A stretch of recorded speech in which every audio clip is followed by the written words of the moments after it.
Aturan penggunaannya begitu, tapi masih dipaksain, sadis ya.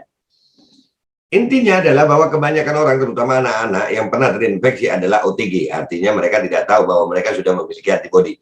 Hanya ada satu cara untuk mengetahui apakah mereka memiliki antibodi, yaitu dengan melakukan tes antibodi. Dan itu tidak pernah dilakukan.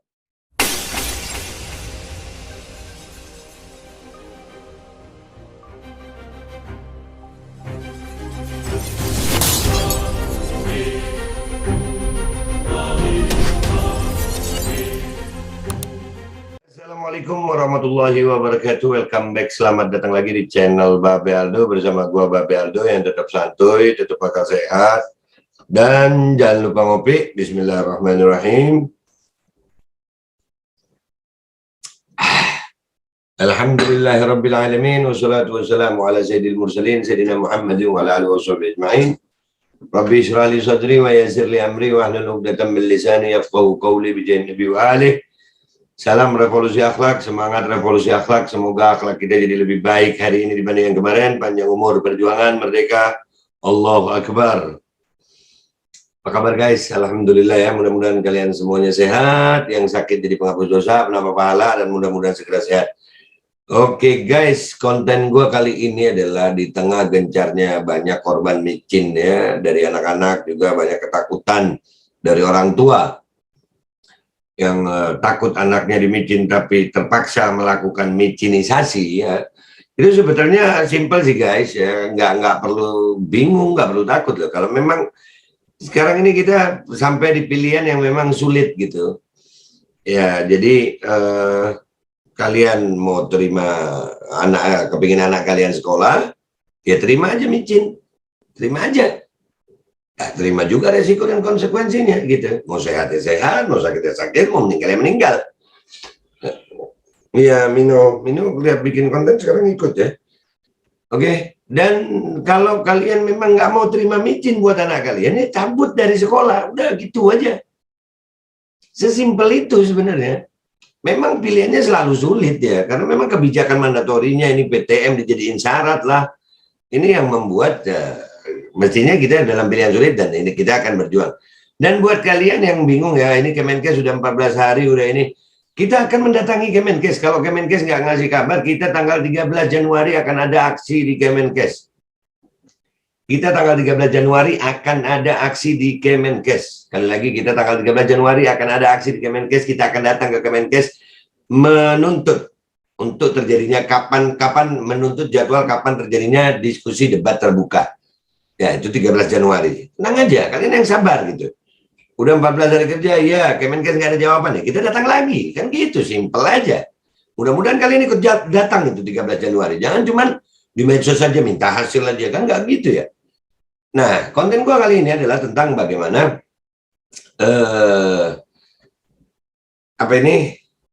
micinisasi anak.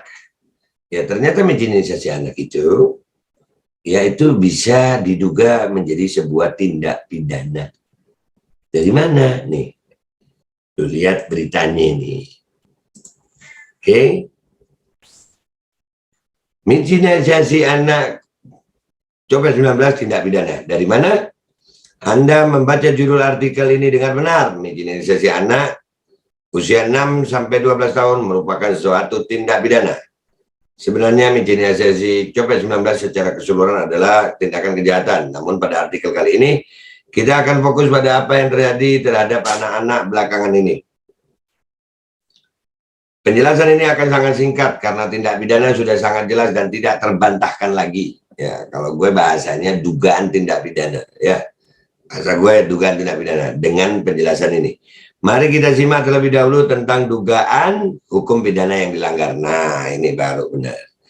Pasal 204 KUHP di sini dikatakan barang siapa menjual, menawarkan, menerimakan atau membagi-bagikan barang sedang diketahuinya bahwa barang itu berbahaya bagi jiwa atau kesehatan orang dan sifat yang berbahaya itu didiamkannya, dihukum penjara selama-lamanya 15 tahun. Ya. Tuh. Dan pasal 2 Ayat 2, kalau ada orang mati lantaran perbuatan itu, si tersalah dihukum penjara seumur hidup atau penjara sementara selama-lamanya 20 tahun. KUHP 35, 43, 206, 388, 486, 501. Ya, nanti linknya gue kasih, Anda bisa pelajari di tautan ini, ada tautan isi bunyi pasal 204 KUHP Kitab Undang-Undang Hukum Pidana. Mengapa undang-undang tersebut dilanggar? Hal ini sangat sederhana. Sesuai petunjuk resmi dari Satgas COVID-19 dan ketentuan penggunaan Sinovac yang menyatakan bahwa seorang petugas vaksinasi tidak boleh memvaksinasi seseorang atau anak yang pernah terinfeksi COVID-19 atau yang sudah memiliki antibodi. Jadi nggak boleh. Orang yang sudah pernah terpapar, anak yang sudah pernah terpapar dan memiliki antibodi, nggak boleh dimicin Sinovac, nggak boleh. Oke, ini kita lihat di sini nih. Di CNBC Indonesia daftar orang yang tidak boleh dan boleh disuntik vaksin Sinovac. Ya, ini tautan artikelnya kita buka ya, kita buka. Nih kita lihat. Nah ini di CNBC. Jakarta, micinisasi COVID-19 masih terus digencarkan. Pemerintah bahkan sudah memutuskan untuk memulai program booster suntikan dosis ketiga micin COVID-19 yang akan dimulai 12 Januari 2022. Kendati micinisasi tengah digencarkan, namun ada beberapa kelompok orang yang tidak diperkenankan mendapatkan micin COVID-19 Sinovac demi keselamatan. Apakah Anda termasuk? Ini ada beberapa yang mau gue bahas juga. Ini booster akan dimulai 12 Januari. Sementara pernyataan Kemenkes juga bahwasannya booster itu nggak berefek juga sama orang yang kena Omikron. Aneh, digencarkan tapi nggak berefek sama Omikron. Ya. Berikut daftar orang yang tidak boleh menerima micin COVID-19 jenis Sinovac seperti dikutip Satgas COVID. Pernah terinfeksi COVID-19, sedang hamil atau menyusui, mengalami gejala ISPA seperti batuk, pilek, dan sesak napas dalam 7 hari terakhir. Ini yang nggak boleh. Ada anggota keluarga serumah yang kontak erat, suspek, konfirmasi sedang dalam perawatan karena penyakit COVID-19, sedang mendapatkan terapi aktif jangka panjang terhadap penyakit kelainan darah, menderita penyakit jantung seperti gagal jantung dan penyakit jantung koroner, menderita penyakit autoimun sistemik seperti lupus, Sjogren sindrom, dan vaskulitis, menderita penyakit ginjal, menderita rematik autoimun, menderita penyakit saluran pencernaan kronis, menderita penyakit hipertiroid atau hipotiroid karena autoimun, menderita penyakit kanker kelainan darah, imunokompromis defisie atau defisie. Ini orang-orang yang nggak boleh menerima micin, nggak boleh. Merek Sinovac nggak boleh. Ya. Tapi ada orang-orang itu yang di lapangan menerima itu dipaksa, maka itu melanggar pidana. Ini aturannya ini dari Satgas COVID ini. Ini data dari Satgas COVID nih. Ya. Menderita hipertiroid ini ya. Adapun syarat orang yang diperbolehkan menerima micin COVID-19 Sinovac adalah sebagai berikut: tidak sedang demam, kurang dari 37 derajat Celcius. Jika sedang demam, vaksinasi ditunda sampai sembuh dan terbukti tidak menderita COVID-19. Screening ulang akan dilakukan saat kunjungan berikutnya. Yang udah pernah sakit nggak boleh. Rata-rata sudah terpapar. Nah itu natural immunity itu. Tekanan darah harus kurang dari 140/90 mmHg. Jika lebih maka micin tidak diberikan. Untuk pengidap diabetes, apabila Anda penderita diabetes mellitus tipe 2 terkontrol dan HbA1c di bawah 58 mmol atau 7,5%, maka dapat diberikan micin. Bila menderita HIV, maka angka CD4 harus 200. Jika melebihi angka tersebut atau tidak diketahui, maka micin tidak diberikan. Apabila memiliki penyakit paru, asma, PPOK, TBC, maka micin hanya bisa diberikan apabila kondisi terkontrol dengan baik. Bagi pengidap TBC yang sedang menjalani pengobatan, micin corona bisa diberikan minimal 2 minggu setelah mendapat obat anti tuberkulosis. Nah itu yang syarat orang yang nggak boleh menerima dan boleh menerima. Kenapa jadi melanggar? Kenapa jadi diduga melanggar pidana? Ya, karena petugas di lapangan tidak melakukan itu, tes-tesnya itu.